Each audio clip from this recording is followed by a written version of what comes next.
Bonsoir à toutes et à tous, bienvenue dans votre rendez-vous de l'information. Au programme aujourd'hui, un enjeu de santé publique encore entouré de silence, l'hygiène menstruelle. Quelles attitudes adopter pour briser les tabous ? La Banque africaine de développement tient son assemblée générale à Abidjan et cette année, l'enjeu est de taille. 5 candidats sont en lice pour prendre les rênes de l'institution. Et en fin d'émission, votre chronique économie dans laquelle on se pose la question « À quoi sert vraiment la BAD ?» Décryptage de son rôle, de son budget et de son influence réelle dans les politiques de développement. La route continue de faire des victimes et les autorités réagissent. Moins de 24 heures après un accident dramatique sur l'autoroute du Nord qui a coûté la vie à 4 personnes et blessé une vingtaine d'autres, la commission spéciale de retrait de permis s'est réunie à Abidjan. Résultat, 29 permis retirés pour le seul mois de mai. Une décision forte destinée à rappeler la responsabilité de chacun au volant. Le 28 mai, c'est la journée mondiale de l'hygiène menstruelle, une journée pour briser les tabous autour des règles, mais surtout pour rappeler l'importance de l'hygiène pendant cette période naturelle du cycle féminin. Car bien trop souvent encore, ce sujet reste entouré de silence, voire de gêne. Décryptage avec Déborah Bonou. Naturellement vécues par les femmes, les menstrues nécessitent une attention particulière en matière d'hygiène pour préserver la santé. Lorsque je me suis rendue compte, je suis allée directement derrière maman. C'est maman qui m'a donné des conseils, comment faire. Puis, bon, le même jour, là, nous sommes venus directement à l'hôpital d'abord. Je ne bois pas bissable, tout ce qui est sucré. Bon, c'est ce qu'on m'avait conseillé à l'hôpital, tout ce qui est sucré, il ne touche pas. La femme fait les menstrues, ce n'est pas vraiment hygiénique, ce n'est pas propre. Donc, qu'elle se nettoie et qu'elle met soit du vanilla, qu'elle se nettoie et qu'elle se protège. Il faut surtout éviter, quand tu es femme, que tu as tes menstrues, de consommer assez de sucre. Parce que le sucre, tout ce qui est sucré, la sucrerie, le café, ça fait que les menstrues viennent abondamment. Pendant cette période, il est important que chaque femme connaisse les gestes à adopter pour prendre soin d'elle. Elle ne doit pas utiliser des médicaments pour arrêter ses saignements. Les saignements s'arrêtent d'eux-mêmes. Et puis, ne pas utiliser des produits caustiques, des produits de pharmacie pour faire des toilettes.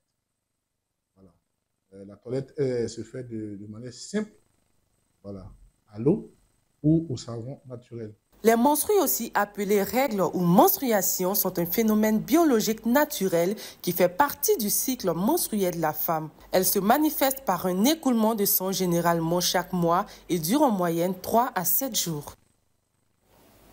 Le saviez-vous, en Afrique subsaharienne, une fille sur 10 manque l'école pendant ses règles. Un chiffre alarmant, révélateur du poids des tabous encore trop présents autour des menstruations et surtout du manque d'accès à des protections hygiéniques adaptées. Face à cette réalité, des initiatives émergent. Elles visent à libérer la parole, éduquer les plus jeunes à offrir des solutions concrètes pour que les menstruations ne soient plus un frein à l'éducation. Un sujet signé Denis Quadio à découvrir tout de suite. Facteurs culturels, sociaux, religieux, économiques et éducatifs, voilà les pesanteurs qui rendent le sujet des règles ou menstrues tabou en Afrique, comme dans de nombreuses autres régions du monde. Mais aujourd'hui, des voix se lèvent comme celle de l'Organisation pour la santé de l'enfant, de la femme et de la famille, OCEF, avec l'appui de partenaires dont l'UNICEF et l'OMS. À travers l'initiative 72 heures des menstrues en Afrique, à l'occasion de la Journée mondiale de la santé et de l'hygiène menstruelle, célébrée chaque 28 mai. Pour nous, aucune fille ne doit rater les cours à cause des règles, parce que les règles, c'est un phénomène naturel et tout le monde doit s'engager. Vous serez d'accord avec moi qu'on distribue toujours des contraceptions gratuitement et ce que les gens oublient, avoir les rapports, c'est un choix. Mais on n'a pas le choix de ne pas faire les règles. Et là, nous devons nous engager de rendre disponibles ces serviettes-là. Et tout ce qui rentre en ligne de compte de lutter contre la précarité menstruelle. Les filles ont des droits à la santé, des droits à l'éducation. Et on sait combien la mauvaise gestion de l'hygiène menstruelle affecte la réalisation de plusieurs autres droits pour la jeune fille. En effet, la précarité menstruelle touche un nombre considérable de jeunes filles. Selon l'UNESCO, en Afrique subsaharienne, une fille sur 10 manque l'école pendant son cycle menstruel et en Côte d'Ivoire, environ 20% des filles ont manqué l'école à cause de leurs règles, selon l'UNICEF. Au sortir de ce séminaire, j'ai retenu qu'il était important de parler des menstruations dès le bas âge avec les jeunes filles. Surtout aussi de parler aussi de ça avec les les jeunes garçons aussi. Les 72 heures des menstrues en Afrique s'appuient sur les activités, entre autres, de conférences de mobilisation de fonds, de campagnes de communication, sensibilisation et distribution des serviettes hygiéniques. 28 mai 1975, 28 mai 2025, la CEDEAO célèbre aujourd'hui ses 50 ans, une date symbolique pour une organisation née avec l'ambition d'unir les peuples et les économies d'Afrique de l'Ouest. Mais aujourd'hui, cette intégration est mise à l'épreuve, retrait de certains États, défis sécuritaires, tensions politiques. Malgré tout, certains continuent d'y croire. Écoutez la réaction d'Adjaratou Traoré, vice-présidente du Parlement de la CEDEAO. Elle était au micro de Kalouga Fatoumata. Vous prenez la Côte d'Ivoire a ses atouts. Oui. Le Bénin, le Togo, le Nigeria, là, on n'en parle pas. Donc, c'est pour ça qu'il faut ressortir et il faut insister sur la consolidation de cette communauté de l'intégration. Parce que c'est à travers nos échanges que ce que nous, on n'a pas en Côte d'Ivoire, qu'on pourrait avoir au Togo, ou ce que le Nigeria n'a pas pu s'en procurer dans les pays. Donc, il faut cette collaboration, cette coopération, cette intégration au sein de la communauté pour faciliter la vie des populations et aussi ensemble pour faire face aux menaces des puissances internationales. Donc, c'est ensemble que nous pouvons nous entraider et former une force. C'est une annonce qui fait l'effet d'un choc pour de nombreux jeunes Africains et notamment ivoiriens. Depuis ce mardi, les ambassades américaines ont suspendu la délivrance des visas étudiants, une mesure décidée par Washington pour renforcer le contrôle sur les réseaux sociaux des candidats. À l'origine, un durcissement des conditions d'accès aux études aux États-Unis. 1138 étudiants ivoiriens sont potentiellement concernés. C'est un rendez-vous majeur pour le continent africain. Ce jeudi 29 mai à Abidjan, les gouverneurs de la Banque africaine de développement désigneront le prochain président de l'institution. Une élection cruciale à huis clos en marge des assemblées annuelles de la BAD. Après 10 ans à la tête de la banque, le Nigérian Akinwumi Adesina passe le témoin. Mais qui lui succédera et comment s'organise ce scrutin stratégique, mélange géopolitique, poids économique et enjeux de développement? On le découvre avec Irina Été. Ils sont 5 à convoiter le fauteuil du président de la BAD. Le Zambien Samuel Munzele Maïbo, expert en marché financier de 52 ans, le Mauritanien Sidi Ouldeta, homme politique et économiste de 60 ans, la Sud-Africaine Bajiboulé Swazit Swabalala, seule femme en lice, experte en stratégie financière de 59 ans, et le Tchadien Mahamat Abastoli, haut fonctionnaire et homme politique de 53 ans. L'élection se fait à huis clos dans une salle sécurisée. Seuls les gouverneurs, les suppléants et quelques administrateurs y ont accès. Le président sortant, même s'il ne brille pas un nouveau mandat, n'a pas le droit d'y assister. Le vote en lui-même est plus complexe. La banque compte 81 pays membres, des États africains dits régionaux et des partenaires internationaux comme la France, le Japon ou les États-Unis. Tous sont actionnaires, tous votent, mais pas à égalité. Le poids de chaque pays est calculé en fonction de sa part de capital dans l'institution africaine. Certains pays pèsent donc plus lourd que d'autres dans l'urne. Et pour être élu, il faut une double majorité entre les pays africains membres et les autres. Une fois élu, il ou elle prendra le flambeau le 31 août prochain. Une élection sous haute tension au cœur des équilibres économiques et politiques du continent. Alors que les regards sont tournés vers Abidjan, nous y sommes, une question demeure. Au-delà des jeux de pouvoir que représente réellement la BAD pour l'Afrique, pour y répondre, place maintenant à notre chronique économie.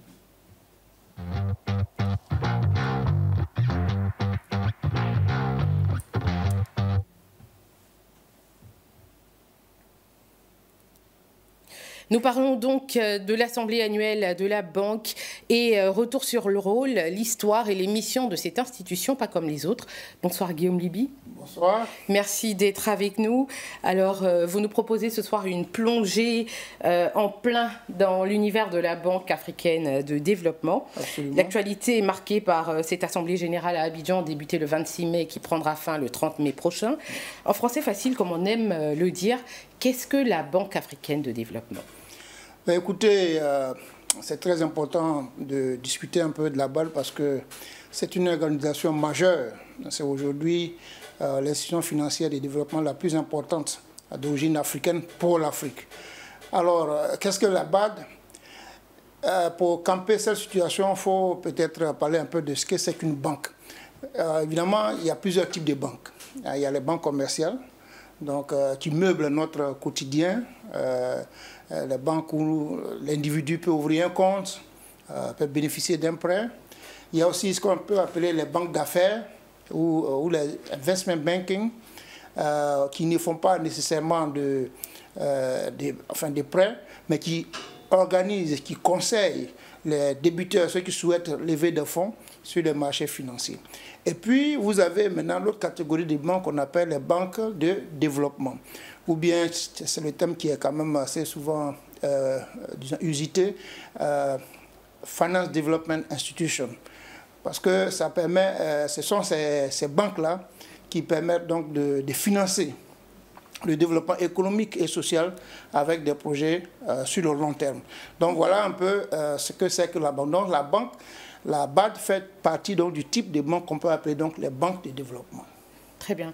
Et comment elle obtient ses financements? Alors là, c'est la banque obtient ses financements de deux manières principalement. Premièrement par... la banque en général ou non, la BAD. La BAD. Voilà, la BAD.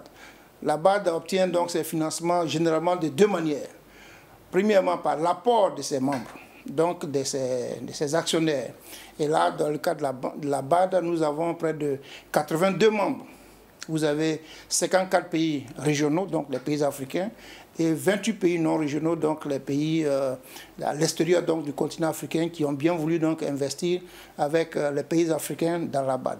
Donc ceux-là vont apporter leur apport. Et cet apport-là va servir donc aussi au financement, mais surtout à consolider la position débitrice ou bien la capacité d'endettement de la BAD. Vous savez, parce qu'après, il faut aller sur le marché financier. Et c'est là que la BAD lève principalement ses ressources les plus importantes. Et pour cela, la BAD bénéficie de la notation AAA. Et ce qu'aucun autre pays africain, aucun pays africain en tout cas, ne bénéficie. D'ailleurs, récemment, même les grands pays... Qu'est-ce que c'est la notation AAA? Alors, la notation AAA, c'est une notation qui est accordée par les investisseurs pour désigner les débiteurs les plus solvables. Vous savez? Donc, il y a plusieurs types de notations, il y a plusieurs types de catégories de notation. Il y a le 1A, il y a le AA et puis il y a AAA. Okay. AAA, c'est la catégorie supérieure. Ça veut dire que lorsque vous prenez un actif de ce débiteur, vous êtes sûr que vous allez être remboursé. Donc, la BAD fait partie du premium de tous les débiteurs sur le marché financier international. Vous savez, même les États-Unis viennent d'avoir quelques difficultés avec leur note de notation, leur AAA.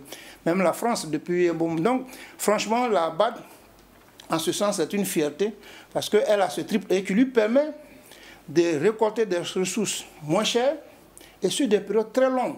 Par exemple, vous pouvez emprunter, la BAD peut emprunter autour de 2% sur des termes de plus de 30 ans. Donc, la BAD, en retour, va faire bénéficier aux pays africains ce statut-là, parce qu'elle va lever ses fonds, qu'elle va mettre à disposition donc, de ces pays de manière, avec des conditions favorables. Et justement, qui peut emprunter à la BAD? Alors, on peut citer deux types d'emprunteurs pour la BAD. Il y a les États, ce qu'on appelle les prêts souverains. Donc, la BAD va donc apporter un financement pour, si vous avez un projet de construction de routes, d'écoles, d'hôpitaux, etc., la BAD va vous faire ce prêt. On appelle ce prêt-là le prêt souverain.